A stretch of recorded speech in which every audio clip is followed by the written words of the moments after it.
रात के 12 बज रहे थे। 2 दिसंबर 1984। भोपाल शहर चैन की नींद सो रहा था, लेकिन किसी को अंदाजा नहीं था कि हवा में मौत घुल चुकी है।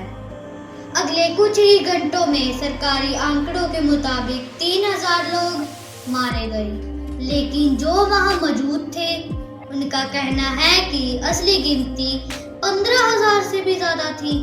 ये दुनिया का सबसे बड़ा इंडस्ट्रियल डिजास्टर था। लेकिन दोस्तों, सबसे बड़ा सवाल ये है, क्या ये वाकई एक इंसिडेंट था या फिर पैसे बचाने के लिए किया गया एक कॉर्पोरेट मर्डर? आज की वीडियो में हम उसी रात की टाइमलाइन और उसके पीछे की गंदी पॉलिटिक्स को डिकोड करेंगे। कहानी की शुरुआत होती है 1969 में। इंडिया में ग्रीन रिवॉल्यूशन का दौर था और हमें खेती के लिए पेस्टिसाइड्स की सख्त जरूरत थी। इसलिए अमेरिकन कंपनी यूनियन कार्बाइड को भोपाल में फैक्ट्री लगाने की परमिशन मिली। उन्होंने वादा किया कि वो सस्ते पेस्टिसाइड्स बनाएंगे, लेकिन पेस्टिसाइड बनाने के लिए उन्हें एक केमिकल चाहिए था, MIC, मेथाइल इसोकाइनेट। MIC दुनिया के सबसे जहरीले केमिकल्स में से एक था। अगर इसमें पानी की एक बूंद भी गिर जाए तो ये उबलने लगता था और डेडली गैस बनाता था। इसलिए इसे हमेशा 0 डिग्री सेल्सियस पर रखना पड़ता था। खतरे की घंटी पहले ही बज चुकी थी। जर्नलिस्ट राजकुमार केसवानी ने हादसे से 2 साल पहले आर्टिकल लिखा था कि भोपाल ज्वालामुखी पर बैठे हैं। 1989 में एक वर्कर मोहम्मद अशराफ की मौत गैस लीक से हुई थी, लेकिन कंपनी ने प्रॉफिट के चक्कर में चीजों को इग्नोर कर दिया।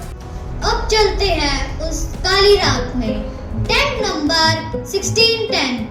इस टैंक में 42 टन MIC भरी हुई थी।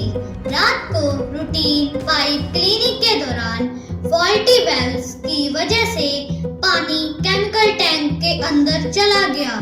जैसे ही पानी MIC से मिला, एक एक्सोथर्मिक रिएक्शन शुरू हुई। टैंक का टेम्परेचर और प्रेशर इतना बढ़ गया कि कंक्रीट का मोटा स्लैब फट गया।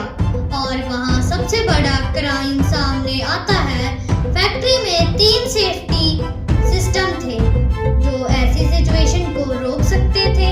पहला, रेफ्रिजरेशन यूनिट, जो केमिकल को ठंडा रखता। वो पैसे बचाने के लिए 5 महीने से बंद था। दूसरा, वेंट गैस स्क्रैबर, जो गैस को न्यूट्रलाइज करता। वो मेंटेनेंस पर था। तीसरा, फ्लेयर टावर, जो गैस को हवा में जला देता। उसका पाइप हटा हुआ था। सोचिए, तीनों सेफ्टी गार्ड्स एक साथ गायब थे। ये लापरवाही नहीं, ये लालच था। रात के 1 बजे तक हवा का रुख शहर की तरफ था। लोगों को लगा कोई मिर्ची जला रहा है या उबली हुई गोभी की बदबू आ रही है। जब तक लोग समझते, उनके फेफड़े जलने शुरू हो गए थे। सुबह तक सड़कें लाशों से भर गई थी। डॉक्टर को पता ही नहीं था कि इलाज कैसे करें, क्योंकि यूनियन कार्बाइड ने ट्रेड सीक्रेट बोलकर केमिकल का एंटीडोट बताने से मना कर दिया। लेकिन असली ड्रामा इसके बाद शुरू हुआ। यूनियन कार्बाइड के चेयरमैन वारेन एंडरसन 7 दिसंबर को भोपाल आया। पुलिस ने उसे अरेस्ट किया, लेकिन फिर एक मिस्टीरियस कॉल आया। कहा जाता है कि उस वक्त की केंद्र सरकार और स्टेट गवर्नमेंट के दबाव में एंडरसन को सिर्फ 25,000 की बेल पर छोड़ दिया गया। उसे सरकारी प्लान से दिल्ली भेजा गया, जहां से वो अमेरिका भाग गया। वो कभी वापस इंडिया नहीं आया। इंसाफ का मजाक देखिए। इंडिया ने $3.3 मिलियन का क्लेम किया था, लेकिन 1989 में सुप्रीम कोर्ट के जरिए में सिर्फ $47 मिलियन में डील फाइनल कर ली गई। अगर कैलकुलेट करें तो हर विक्टिम की जान की कीमत लगाई गई सिर्फ 12,000 से 15,000। क्या एक भारतीय नागरिक की जान इतनी सस्ती है? आज 40 साल बाद भी वो फैक्ट्री वहीं खड़ी है।